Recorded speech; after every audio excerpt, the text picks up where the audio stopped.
ஓம் நமச்சிவாய. MG astro நேயர்களுக்கு வணக்கம்.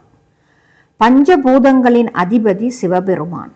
அவர் நீர், நிலம், காற்று, ஆகாயம், நெருப்பு ஆகிய பஞ்சபூதங்களின் ஸ்தலங்களில் பக்தர்களுக்கு அருள்பாலித்து வருகிறார் என்பது ஐதீகம். இதில் அக்னி ஸ்தலமாக திருவண்ணாமலை திகழ்கிறது.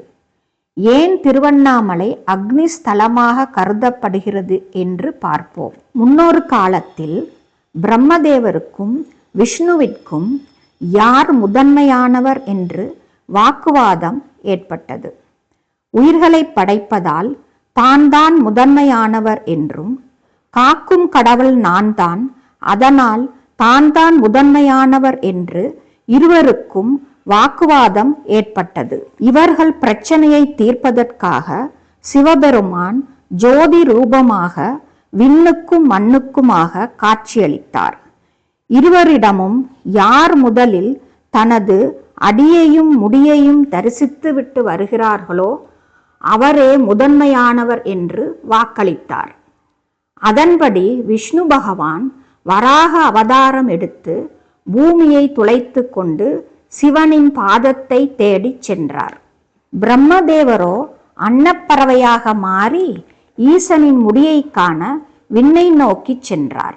அடியையும் முடியையும் தேடி பல வருடங்களாக இருவரும் பயணிக்க வேண்டி வந்தது. இதில் விஷ்ணு பகவானோ இனி தன்னால் ஈசனின் திருவடியை காண முடியாது என்று வருந்தி மீண்டும் மேலே வர ஆரம்பித்தார். பிரம்மதேவர் மேலே செல்லும் போது மேலிருந்து தாளம்பூ ஒன்று கீழே வந்து கொண்டிருந்தது. அதனிடம் நீ எங்கிருந்து வருகிறாய் என்று கேட்டதற்கு தாளம்பூவும் நான் சிவபெருமானின் ஜடாமுடியில் இருந்து பல வருடங்களாக வந்து கொண்டு இருக்கிறேன் என்றது. பிரம்மரோ அப்படியானால் எனக்கு உதவி செய், நான் சிவனின் முடியை தரிசித்து விட்டுத்தான் வருகிறேன், அது உண்மைதான் என்று சாட்சி சொல் என்று ஆணையிட்டார். அதற்கு தாளம்பூவும் ஒப்புக்கொண்டது. இருவரும் கீழே இறங்கி வந்து ஜோதி ரூபமாக இருக்கும் ஈசனிடம் வருகிறார்கள். விஷ்ணு பகவான் தன் தோல்வியை ஒப்புக்கொள்கிறார்.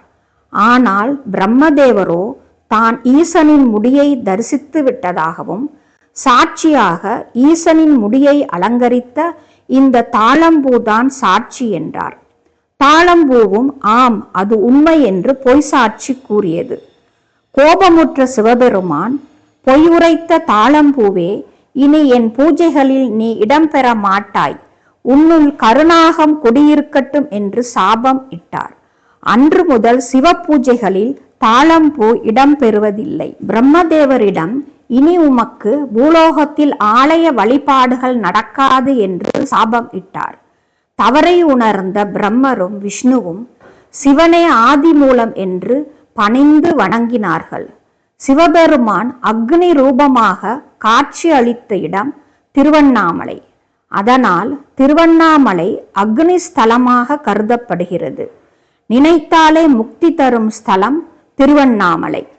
மேலும் இதுபோன்ற ஆன்மீக மற்றும் ஜோதிட தகவல்களை பெற இந்த சேனலை லைக், ஷேர் மற்றும் சப்ஸ்கிரைப் செய்யுங்கள்.